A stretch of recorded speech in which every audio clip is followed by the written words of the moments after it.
Hey, it's Lisa Ryan from the Manufacturers Network podcast, and I am excited to introduce you to Carol Cambridge.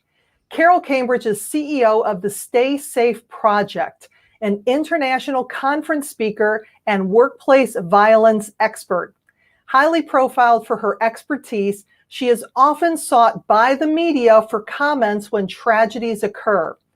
Carol has been interviewed by ABC, NBC, USA Today, CBC, and as far away as News Channel Asia in Singapore. Her career began as a communications specialist in emergency services and disaster preparedness with a Canadian law enforcement agency.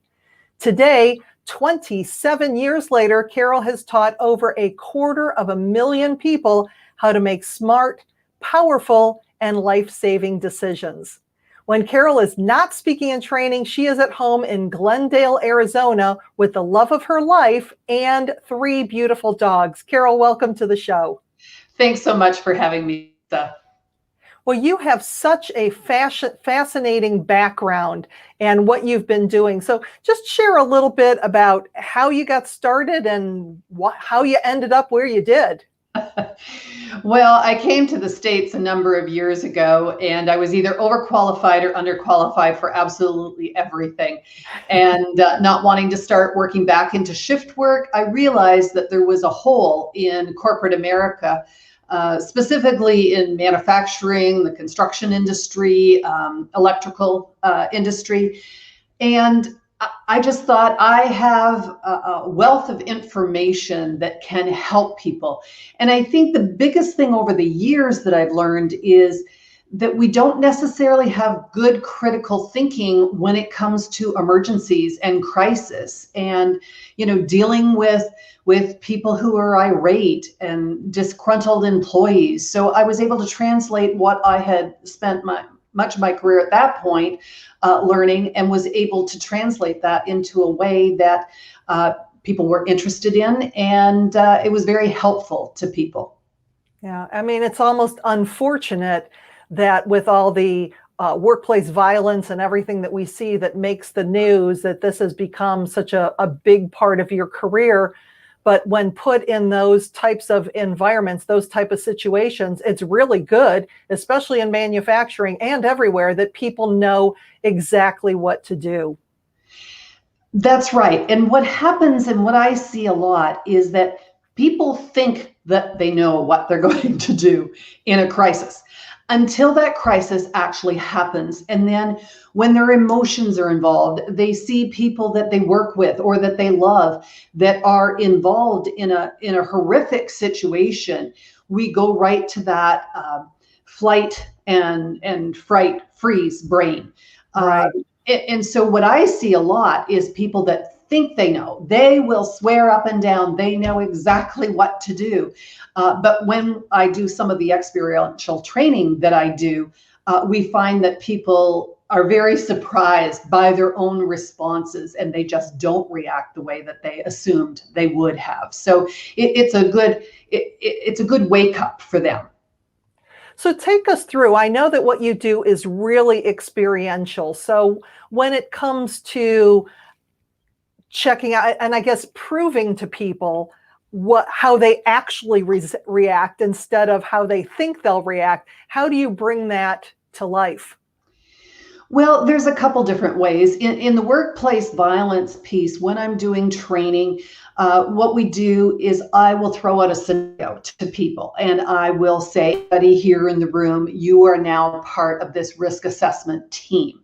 So I give them a little bit of the scenario, and then I'll say, when you ask me the right questions in the right order, so to speak, and there's not exact rightness, but often what happens is they will think about protecting, for instance, the one employee instead of, oh, we have an entire plant full of employees. And so you have to think about both of those. And most of us don't have that ability. We go to one specific area. So I'll ask them, they start asking me questions. I'll supply them with a little bit more information. And then we play out the scenario. And many of them are very surprised because they'll put step 9, 10, or 11 in front of maybe the first steps that they should have done. For instance, let's say it's a high-risk termination, and this person has been dismissed, but there is fear or there has been a threat that this person may come back into the plant. And perhaps this person has a history of owning weapons, and they're very familiar with weapons. And through the risk assessment, this person is becoming more and more dangerous. And all of a sudden, they're 24 hours into this, but they haven't shared any information with the people in the plant. And it's hot and it's in the summertime. And so all of the doors are open because they don't have air conditioning in the plant. And all of a sudden they realize they put all these other steps into place and they perhaps spent a lot of money, but this person could walk through any one of those doors and start shooting at any time. Wow. So that's how we play it. Now with the active shooter, it's a little bit more, well, it's more highly charged, let's say. We actually put them into a situation of a mock drill. We give all the proper warnings for people ahead of time.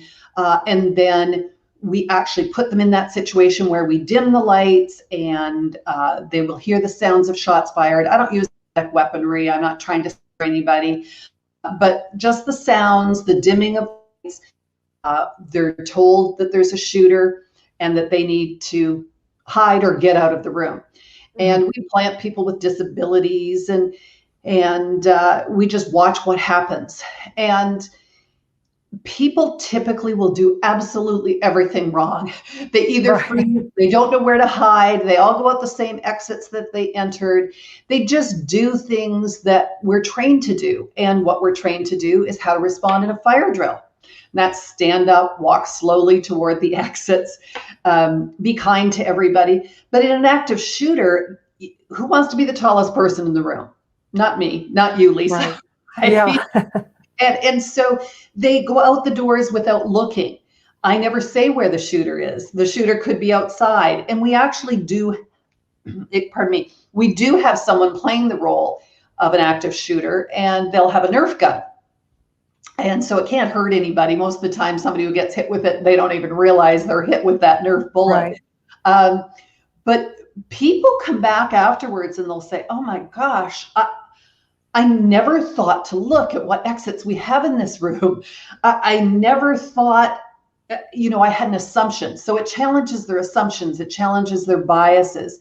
It challenges them because they thought they would have perhaps fought or gone after the attacker, when in actual fact, they hid. Their automatic instinct was to hide. And none of those reactions are wrong. It's just what happens to us in a crisis. So through the debrief and the follow-up training, then we do a second one, and they will actually see the difference in the room, how they saved their lives, but they could also save the lives of their coworkers. And especially in a manufacturer setting, because you typically have so many objects that could be used as weapons. Right. Where perhaps if you were in an office building, there wouldn't be the quick access to those kinds of weapons. So we really have people think through and start using those critical thinking skills in a little different way. Now, the thing that comes to mind to me is, as much as we both fly, of being on an airplane and you hear that safety announcement over and over and over again. You can pretty much do it by heart. You know exactly where the exits are. You know exactly what you're going to do. But until that plane is actually going down, you have no idea. And you think in a plant environment, we never or rarely have that conversation. So how in the world can you think about what you're even going remotely come close to what you're going to do?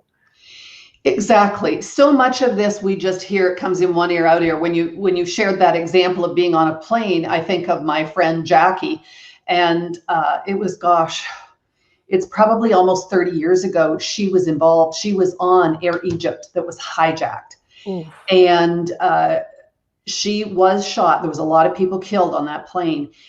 She was shot in the head. Thankfully, Jackie survived. And without going into her whole story, I remember saying to Jackie afterwards, besides the fact that you thought this plane is going down or that you may be shot in the head, what was going through your mind initially when those hijackers first said that? And she said, my first thought was, I don't really pay attention to what the flight attendants say. Mm-hmm. She said, I just thought because they were dropping quickly, the oxygen all came down, and she's like, what should I do? And so it was a real honest to the core answer. And I think what happens is we train situational awareness. And it's one thing that we don't typically train our supervisors, our managers, and we certainly don't train our employees. And that's why the experiential training is so effective. It gets people thinking. Now, is it on its own a total behavior changer? A little bit more so than if I were sharing the story and people were just listening to me, because we know that they don't remember that. Because it's actually an experience that internally kind of causes them some fright or friction. They're aware of that emotional response. They will start paying attention. And then what we do is we also, when we go in and do this training in companies and manufacturers, we supply them with a video series. And this video series is small snippets. It's 2 to 5 minutes in length. And so it's something that they can use in their safety meetings to remind them. And there is a section on situational awareness and all these other things. It's keeping that on the top of their mind, and so that it's part of their conversation. Now, it goes away, but the next time we hear a media story about an active shooter somewhere, it rises that conversation to the top again. And people will think, gee, what do we do? What doors do we get out? Do we have a system for warning other employees? That kind of thing. Well, and you stated at the beginning of their time together of that, summer in the manufacturing plant with all the doors open, and you just, released or fired that problem child of an employee. So what do you think are the top things that most leaders do wrong when it comes to a termination? And then how do we evaluate the risk that goes along with that? Great question. So the first part of that is that most leaders have a knee-jerk reaction. They have a problem employee, somebody who's made a threat, and they instantly want to terminate immediately. And manufacturers across the country are notorious for having several different locations. They could have 5 locations, they could have 40 or 50 locations across the US, but their human resource professional is perhaps in a different state. And so they want to do this termination. So it's an operations manager or plant manager that's handling the termination, and they decide they want to do it right away. They do it without that risk assessment. So they may know some information about this person, but they didn't even check with human resources. Had they done that, they would have found that there's a history, and a very serious history, that would lead them to handle the termination differently. And so leaders tend to react too fast. And then when they start doing an initial risk assessment, they forget that the situation is fluid. So the risk can change. So my suggestion to people is always, if you need to, send that person home for the day. Suspend them if you need to for 2 or 3 days. Because then that employee thinks, well, okay, I maybe have, I don't know if I'm suspended with pay or without pay, but they're not in that panic situation yet. Because we don't know what's going on at home. And what's happening at home is just as important as what's happening at the workplace. And so I'll just paint a scenario. I'll actually share a story with you. And this company felt that they had done everything right. It was a small manufacturers. This person was sharing this in a training, in a seminar that I was doing.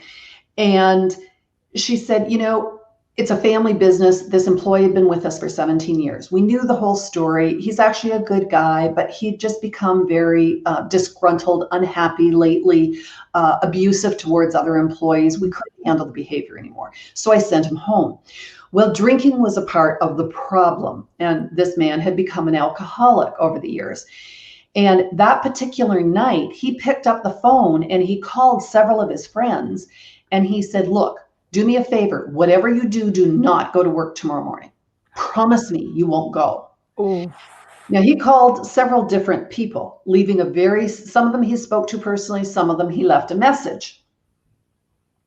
One or two out of these several employees contacted the HR person at home because she was part of this family-owned business. They called her about 11 o'clock at night and they said, this is what he said. She right away called the sheriff's department, made arrangements. They were only a plant that worked 2 shifts, day shift and afternoon shift. They didn't work overnight. So the sheriff met her, canine unit. They went through the entire plant looking for things, looking for bombs, any kinds of things that had been stored there. And they swept it clean around 10 o'clock. And they did open up to let the early morning shift in. They hired some off-duty officers. And around 10 o'clock that morning, that former employee called and apologized and said, you know, I made these threats. I know it was wrong. I apologize. I shouldn't have done that. And so he backed off. Well, everyone in the seminar was clapping and giving her kudos, as I did as well, because she did handle it very well. But then I asked this question. What did you do with the other 2 or 3 employees that never called you about the threat? Oh, wow. Bam. Bam. And she said, it never occurred to me. I never thought about it. Wow. And I said, why do you think they didn't report this? So it woke everybody else up in the room and they realized everything she did was correct. But here's what happens. We have 1 or 2 people making all the decisions around a termination. And what I always suggest, excuse me, what I always suggest is that we have a team of people. I like to call it a react team. And it's one of the suggestions I always put in place when I work with manufacturers is that you have a react team. And what I call it, it's an acronym really. It's a rapid emergency action capabilities team. So whether it's a threat, a workplace violence incident that has actually happened, I mean, we have situations where people run over other people with a forklift, or there's an assault on the plant floor, or they've used a tool as a weapon to threaten someone. So these aren't unusual. And a team of people together working to handle a threat is a much better choice, and not a large team. I had one manufacturer who told me that they had a termination team. And I said, okay, that's kind of scary to me. What do you mean by termination team? He said, when we terminate someone, we have 7 people on our termination team. Wow. Oh, that's such a bad idea. Because the person that you're terminating, and I'm talking high risk terminations. Right, now. right. I'm talking about behavioral problems on the job. Do you think they want to be blindsided by 7 of their coworkers or 7 of their supervisors terminating them? That actually creates a more hostile environment. When I talk about the react team, I'm talking about a team that helps evaluate the risk. The actual termination should have no more than 2 people in the room. Okay. At the time, because anything more than that seems like they're being ganged up on. So the second part of their question, and do I have time to answer it, Lisa? I should ask you. Yeah. We're getting to the end, but it's so fascinating that I know that I want to know more. Okay, well, let me just give a few quick tips about evaluating, and that is what is the reason? Is narcotics, is alcohol a part of the problem? Maybe they're not drinking on the job, but their behavior is a result of that alcoholism.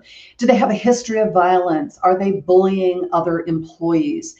Are they associated with a hate group, which we're seeing much more of across this country right now? are they not taking accountability for their own behavior? So everything that happens to them, they're blaming on the company, they're blaming on the supervisor, they're blaming on another team member.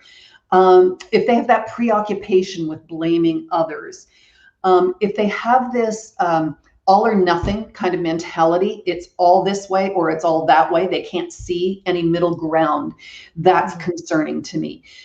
Somebody who has an unstable personal life. So if we know they've just divorced or they're in the middle of a divorce or a separation, we know there's a financial hardship. It could be that their child has been diagnosed with cancer.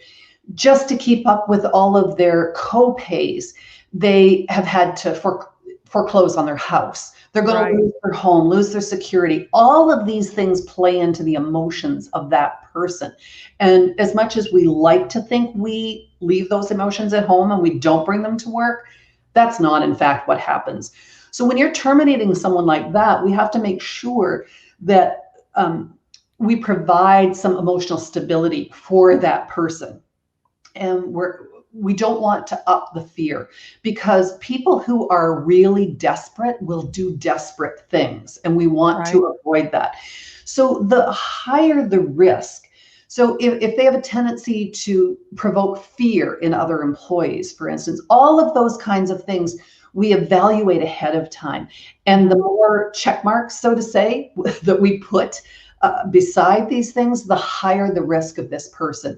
And then often we need to bring in some outside help, a protection team. We may have to have law enforcement on site, a lot of different security protocols that we would then put in place depending how high that risk is. Right. So it really is the couple ideas of sending that person home for the day, and probably even with pay. As much as you hate to do it, at least there's something giving them some opportunity to go home and cool down and think about it. Small investment versus, like you said, a 7-person termination team. Holy cow. Yes. But really, yeah, and also getting to know your employees, getting to know a little bit about your employees.